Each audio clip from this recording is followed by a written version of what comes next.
5 चीज़ें जो तुम्हें इन 8 महीनों में करनी चाहिए अगर तुम नीट 2026 में अपना सिलेक्शन पक्का चाहते हो। तो फर्स्ट थिंग कि तुम्हें अभी अपने सिलेबस को कंप्लीट करने पर पूरा ध्यान देना है।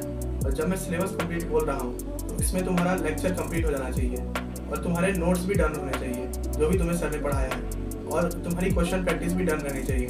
तो सेकंड थिंग इज रिवीजन। तो तुम जैसे जैसे आगे बढ़ते जाओगे तुम्हें लगेगा कि तुम पीछे की चीज़ें भूलते जा रहे हो, इसे कैसे अवॉइड करें। तो तुम्हें डेली रिवीजन करना है, फिर वीकली करना है, फिर मंथली करना है। ऐसे में तुम उस चैप्टर के कॉन्टैक्ट में रहोगे और तुम वो चीज़ें नहीं भूलोगे। थर्ड थिंग इज PYQ, क्योंकि नीट में PYQs रिपीट होते हैं और तुम्हें PYQ करने से ये आइडिया लगेगा कि किस टाइप के क्वेश्चंस उस पार्टिकुलर टॉपिक से आ रहे हैं एग्जाम में। और तुम्हें PYQ नीट और JEE मेंस दोनों के करने, क्योंकि आजकल JEE मेंस के क्वेश्चन नीट में रिपीट हो रहे हैं।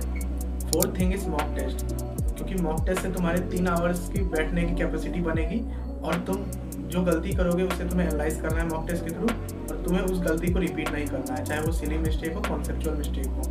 फिफ्थ थिंग NCERT है। NCERT में तुम्हें वर्ड बाय वर्ड पढ़ना है और तुम्हें डायग्राम्स भी देखने हैं, डायग्राम्स के अंदर छुपे हुए टेक्स्ट को भी पढ़ना है, और तुम्हें समरी भी देखनी है क्योंकि समरी से भी क्वेश्चंस बनते हैं। एक चीज़ ध्यान रखना कि सिर्फ तुम्हें थ्योरी नहीं करना है, तुम्हें क्वेश्चन प्रैक्टिस पर भी ध्यान देना है, क्योंकि एग्जाम्स में क्वेश्चंस आते हैं और कोई फ़ायदा नहीं होगा जब तुम एग्जाम में तुम्हें लगे कि ये मुझे आ रहा है लेकिन तुम क्वेश्चन प्रैक्टिस के कमी के कारण तुम इसे सॉल्व ही ना कर पाओ।